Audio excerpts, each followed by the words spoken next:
there was recently this clip from John MacArthur where he's caught saying there's no such thing as, and he lists off, I think he says OCD, ADHD and ADHD, PTSD, and he goes on to say that I think he's basically, you can correct me if I'm wrong, and again, I want to be careful because I don't have the clip up right now, but I have watched it a few times. I think he's trying to make the point that you shouldn't medicate for mental health issues. And I actually found like a follow-up interview with him, and he makes this comment. He says, in this follow-up interview that I found, he says, there's no way to define people's difficulties in life as a brain problem. It's a mind problem. And he says the mind is transcendent. So it's almost like he's, again, when you're categorizing things in that way, you're also saying faith is completely this like transcendent spiritual thing that we have to do and exercise, I think, if I'm understanding him correctly. So I'm curious, like what your thoughts were just on that take, if that take lined up with what you've seen and what you saw specifically with your mom, as maybe even in that particular story, like the approach you thought she was maybe trying to take, and where, if, because we also don't want to say, on the other hand, that completely categorizing despair and depression as only these medical categories and like cutting them off from the fact that faith can interact with them. I think I think there's some danger there, but I don't know. That was a lot. What are your thoughts on all of that?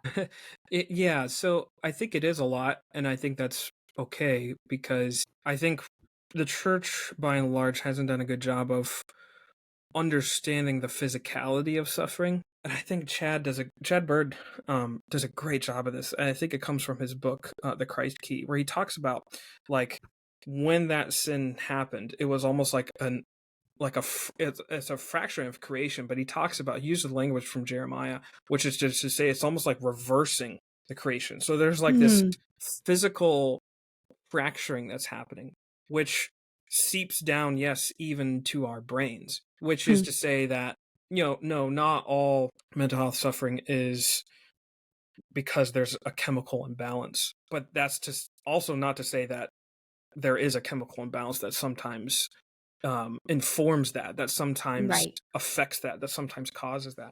And so a lot of times mental illnesses have kind of been bifurcated into another category on their own, where it's just a transcendent or spiritual problem, when instead many times it comes down to this notion of it's not either or.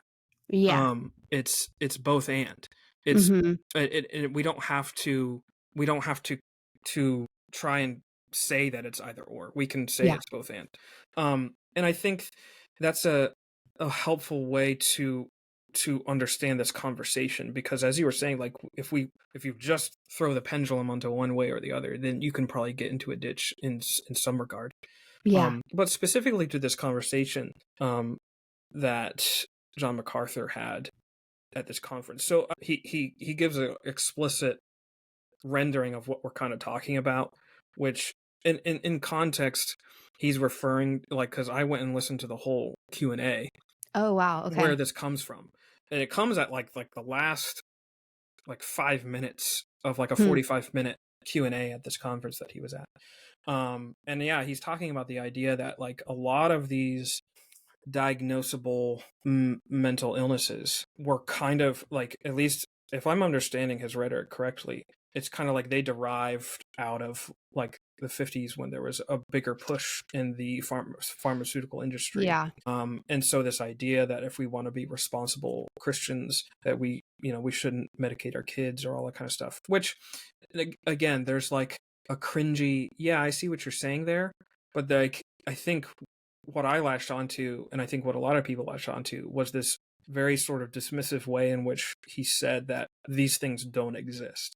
And once again, we can say both things, that should we be responsible with the way in which we're approaching medications for our kids especially? Yes.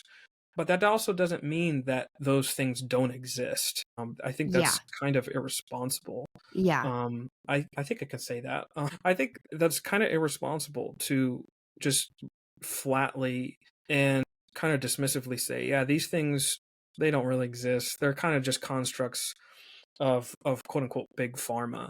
And I know a lot of people, and I don't mean to be glib, but I think a lot of I think a lot of veterans would have something to say about PTSD Mm, when they come back home that would mm, disagree with that notion. for sure. And I think part of what we're talking about is that the church should be a ministry of comfort to those people. And that isn't to say that we're counseling them, but is to say that we can speak words of promise and grace for them because Mhm. that's the only thing that we have to deliver.